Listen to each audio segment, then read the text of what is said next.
السلام علیکم ناظرین، رپورٹنگ ود اسد میں آپ کو خوش آمدید ناظرین۔ ابھی آج اسلام آباد ہائی کورٹ میں ایک پٹیشن تھی جس میں سابق وزیر اعظم نواز شریف کی جو تقریریں ہیں ان پر پابندی لگانے کی درخواست جو دائر کی گئی تھی وہ مسترد کر دی گئی ہے۔ اسلام آباد ہائی کورٹ کے چیف جسٹس نے جو ہے ابھی فیصلہ سنایا، لیکن ناظرین آج ہی جو ہے وہ مسلم لیگ نون کے تقریباً 44 جو رہنما ہیں، جن میں مریم نواز ہیں، احسان اقبال ہیں، مریم اورنگزیب اور دیگر جو ہے ان کے خلاف بغاوت کا مقدمہ جو ہے وہ لاہور میں شاہدرہ پولیس نے درج کیا ہے کہ وہ جو اپنی تقریر کرتے ہیں وہ بغاوت پر اکساتے ہیں۔ لیکن جو اسلام آباد ہائی کورٹ میں جو درخواست دائر کی گئی تھی وہ خارج کی جا چکی ہے۔ مطیع اللہ جان اس وقت ہمارے ساتھ موجود ہیں، سینئر صحافی۔ مطیع اللہ جان، جو ایک تو آج آپ دیکھیے کہ یہ جو وکیل تھے جو اس کیس میں جو پابندی لگوانا چاہتے تھے، یہ وہی وکیل تھے جو کہ آپ کے خلاف انہوں نے توہین عدالت کی درخواست بھی دائر کی تھی اور اسی اسلام آباد ہائی کورٹ میں دائر کی تھی، جو کہ ابتدائی سماعت کے بعد ہی خارج ہو گئی ہے۔ لیکن ایک عجیب اتفاق ہوا تھا کہ جیسے ہی وہ درخواست جو ہے وہ خارج ہوئی، سپریم کورٹ میں جو ہے اسی دن سو موٹو نوٹس لے لیا گیا تھا آپ کے خلاف توہین عدالت کا۔ اور آج کا دیکھیں کہ آج یہاں سے اسلام آباد ہائی کورٹ میں جب وہ صبح ریمارکس آئے، آپ عدالت میں موجود تھے، ریمارکس آئے اور ریمارکس آنے کے بعد جو ہے وہ ابھی تفصیلی جو عدالت کا فیصلہ نہیں آیا تھا، لیکن بغاوت کا مقدمہ جو ہے وہ ساتھ ہی درج ہو گیا۔ مطلب یہاں سے ان کا خیال تھا کہ ریلیف نہیں ملے گا اور بغاوت کا مقدمہ درج ہو گیا۔ کیا آپ سمجھتے ہیں کہ کیا وہ چیک کر رہے تھے کہ اسلام آباد ہائی کورٹ سے ہو جائے تو چلے ٹھیک ہے، نہیں تو پھر پولیس کے ذریعے تو ہم کر ہی دیں گے؟ دیکھیں، ملک اسد صاحب چیف جسٹس اطہر من اللہ جب بھی کسی کیس کی سماعت کرتے ہیں، جب کوئی ریمارکس دیتے ہیں تو ان ریمارکس کے ساتھ ہی جو ہے وہ جب فیصلہ محفوظ کرتے ہیں، جیسے میرے کنٹمپٹ کیس میں انہوں نے محفوظ کیا تھا تو سپریم کورٹ نے پہلے ہی توہین عدالت کا نوٹس جاری کر دیا۔ آج بھی یہی ہوا، جب نواز شریف کی تقریروں کے خلاف درخواست دائر کی گئی تو انہوں نے اپنا فیصلہ کہا کہ میں بعد میں سناؤں گا، ایک قسم کا محفوظ تھا۔ تو اس سے پہلے ہی وہ جو آل پارٹیز کانفرنس میں جو نواز شریف نے تقریر کی تھی اور ان کے شرکاء کے خلاف غداری کا مقدمہ درج ہو گیا۔ آپ تھوڑا اس بات پہ غور کریں کہ میرے کنٹمپٹ کیس میں بھی جب چیف جسٹس اطہر من اللہ کا فیصلہ آیا تو انہوں نے بہت واضح الفاظ میں کہا کہ جو اعلیٰ عدالتیں ہوتی ہیں یہ ٹویٹ سے اور سوشل میڈیا کی تنقید سے بہت اوپر ہوتی ہیں، ان کو اتنے لیول پہ آ کے اس کو توہین نہیں سمجھنا چاہیے۔ تو آج بھی یہی ہوا، ابھی چیف جسٹس اطہر من اللہ نے جو نواز شریف کی تقریروں کے خلاف درخواست دائر کی گئی تھی اس کو مسترد کرتے ہوئے انہوں نے جب کوئی ریمارکس پوچھے، کوئی سوال اٹھائے تھے تو انہوں نے کہا فیصلہ بعد میں سناؤں گا۔ تو ان کا فیصلہ آنے سے پہلے غداری کے مقدمات درج ہو گئے ہیں تمام آل پارٹیز کانفرنس کی اپوزیشن کی لیڈرشپ کے خلاف۔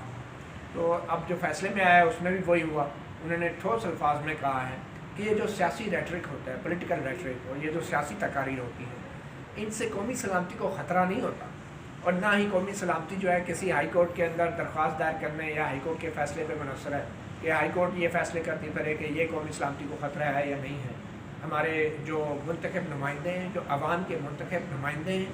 ان کے پاس وہ ول ہے اور ریزالو ہے، وہ عزم ہے کہ وہ ملک کی قومی سلامتی کو یقینی بنا سکتے ہیں۔ اور چیف جسٹس اطہر من اللہ نے بڑے واضح الفاظ میں کہا ہے کہ عوام کے منتخب نمائندے قومی سلامتی کو یقینی بناتے ہیں۔ انہوں نے کسی ادارے کا یا محکمے کو نہیں کہا کہ وہ قومی سلامتی کی ذمہ داری عوام کے منتخب نمائندے اور آئینی اداروں کی ہے۔ اچھا، یہ جو اس کیس کی اگر ہم بات کریں تو اس میں جو عدنان اقبال صاحب ہیں، میں نے ان کا وہ ریکارڈ ایک دیکھا تھا اسلام آباد ہائی کورٹ میں جو انہوں نے درخواستیں دائر کی ہیں 2018 میں جو جنرل الیکشن تھے ان سے تقریباً 6 ماہ قبل انہوں نے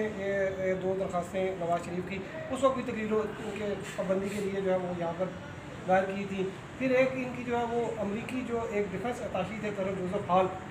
ایک ان کی انہوں نے دائر کی تھی، حالانکہ ان کو دور پار سے کوئی تعلق نہیں بنتا، لیکن انہوں نے کہا تھا کہ ان کا نام ECL میں ڈالا جائے۔ پھر اس کے بعد جو 2 ان کی درخواستیں ہیں وہ آپ کے خلاف ہے کنٹمپٹ کی۔ یہ کوئی نیکسس مجھے سمجھ نہیں آتا کہ یہ کیا، اگرچہ ہائی کورٹ میں اسلام آباد ہائی کورٹ کے چیف جسٹس جو ہیں انہوں نے پاکستان بار کونسل کے حوالے سے بھی ایک آبزرویشن دی ہے کہ وکلا کو اس قسم کی پیٹیشن فائل کرنے سے ڈسکریج کیا جائے، لیکن آپ کیا سمجھتے ہیں کیا نقص ہوگا ایک بندہ جو ہے وہ فریڈم آف سپیچ کے اور اس قسم کی جو ہے وہ ٹویٹس کے خلاف جو ہے وہ پٹیشن فائل کرتا ہے، وہ کیا اس کا نتیجہ اخذ کرنا چاہتا ہے؟ اور آرٹیکل 199 جو کہ ایکسٹرا آرڈنری جو کورٹ کی پاورز ہوتی ہیں وہ انووک کرنے کے لیے، تو آپ کے خیال میں اس کے کیا مقاصد ہوتے ہیں اس قسم کی پٹیشنز کے؟ دیکھیں، مقاصد تو واضح ہیں، جان بوجھ کے آپ جو ہے عدالتوں کو سیاسی تنازعات میں گھسیٹتے ہیں. اور یہ کون سی قوتیں ہیں, کون سے لوگ ہیں, کون سے ادارے ہیں جو اس طرح کے وکیلوں کے اندر موجود کالی بھیڑوں کو استعمال کرتے ہیں اور پٹیشنیں ڈلواتے ہیں تاکہ عدالتوں کو بھی سیاست کا شکار بنایا جائے, جان بوجھ کے ان کو مجبور کیا جائے, ججوں کو بھی اعلیٰ عدلیہ کے کہ وہ ریمارکس دیں اور ایسے فیصلے دیں کہ جن کے خلاف پھر سوشل میڈیا کے اوپر رد عمل قومی سلامتی کے نام پہ ایک بنایا جائے, کریٹ کیا جائے. تو یقینی طور پہ ہر شعبے میں ایسی کالی بھیڑیں ہوتی ہیں جو اپنے پیشے کے لیے, اپنے پروفیشن اور اپنے اداروں کے لیے بدنامی کا باعث بنتی ہیں. اور ہر دور میں ہمارے صحافت کے شعبے میں دیکھیں ایسے بہت سارے ٹاؤٹ لوگ بھی ہیں جو کہ اینکر خود کو کہتے ہیں, مگر وہ آئین اور قانون کی اور پارلیمنٹ کی بالادستی کی بات کرنے کی بجائے وہ قومی سلامتی کا ڈراوا اور بہکاوا دے کے عام لوگوں کو ڈراتے رہتے ہیں کہ ان کے بغیر یہ نہ ہوتا تو وہ نہ ہوتا, وہ نہ ہوتا, یہ نہیں ہوتا. ہائیبرڈ رجیم جس کو دوگلا رجیم بھی کہتے ہیں, دو نسلی یا دوگلی رجیم اس کو پروموٹ کرتے ہیں ایسے لوگ. اچھا, کورٹ کے اندر جو ہے وہ جب آپ تو تھے عدالت کے اندر, تو ریمارکس کیا آئے عدالت کے اندر جو تھے اس میں وکیل نے کیا آرگومنٹ کیا, جج صاحب نے ان کے کیا ریمارکس تھے؟ دیکھیں وکیل صاحب تو مجھے یہ لگ رہا تھا کہ وہ غیر ضروری طور پہ ایک تو خود تیاری کر کے نہیں آئے تھے, وہ جان بوجھ کے وہ یہ چاہ رہے تھے کہ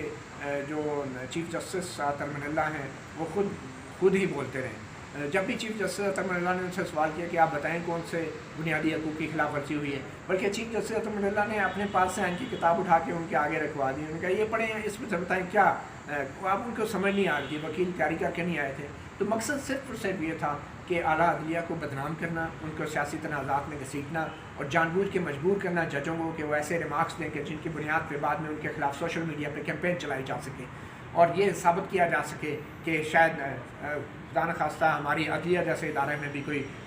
قومی سلامتی کے خلاف لوگ موجود ہیں. اور آئین اور قانون سے ماورا یہ وہ کالی بھیڑیں ہیں جو کہ بدنام کرتی ہیں اپنے پیشوں کو بھی اور عدلیہ کی بدنامی کا بھی باعث بن رہی ہیں. تو جب ان سے پوچھا گیا کون سے حقوق متاثر ہوئے ہیں, کیا آپ کسی دوسرے پلیٹ فارم پہ گئے, کیا آپ نے پیپرا کو اپروچ کیا, پھر چیف جسٹس نے یہ بھی پوچھا کہ آپ کو معلوم ہے کہ پیپرا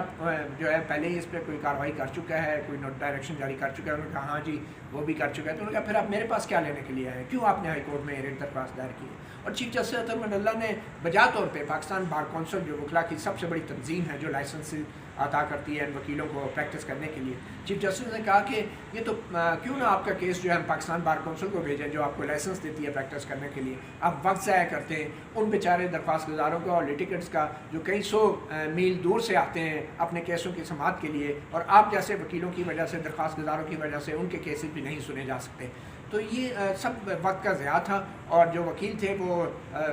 کسی طور بھی عدالت کو کسی سوال کا جواب نہیں دے سکے, اور صاف ظاہر ہو رہا تھا کہ کسی کے کہنے پہ یہ درخواست دائر کی گئی ہے اور کچھ لوگ جو ہے عدلیہ کو جان بوجھ کے سیاسی تنازعات کا شکار کرنا چاہ رہے ہیں. جی بہت شکریہ وطیلہ جان.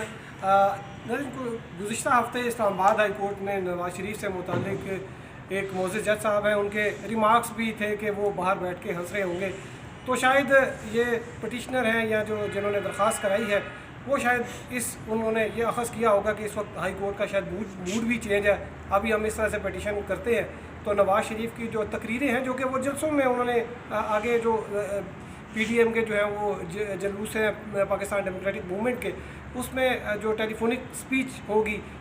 تو اس کے خلاف جو ہے وہ عدالت سے جو ہے وہ آرڈر لے لیا جائے. تو اسی تناظر میں جو ہے یہ پٹیشن فائل ہوئی. لیکن جو وکیل صاحب ہیں ان کے ساتھ جو ہائی کورٹ کا جو آرڈر آیا ہے اس میں بڑے واضح طور پر لکھا ہے کہ اس قسم کی جو پٹیشنز ہیں وہ عدالتی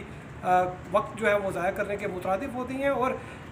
نیشنل سیکیورٹی کے حوالے سے بتایا کہ نیشنل کے جو تقاریر ہیں ان سے قومی سلامتی کو کوئی خطرہ نہیں, اور اسی وجہ سے اسلام آباد ہائی کورٹ اس حوالے سے کوئی فیصلہ نہیں لے گی. تو آج کے لیے اتنا ہی. ہمارے ساتھ رہنے کا شکریہ. اللہ حافظ.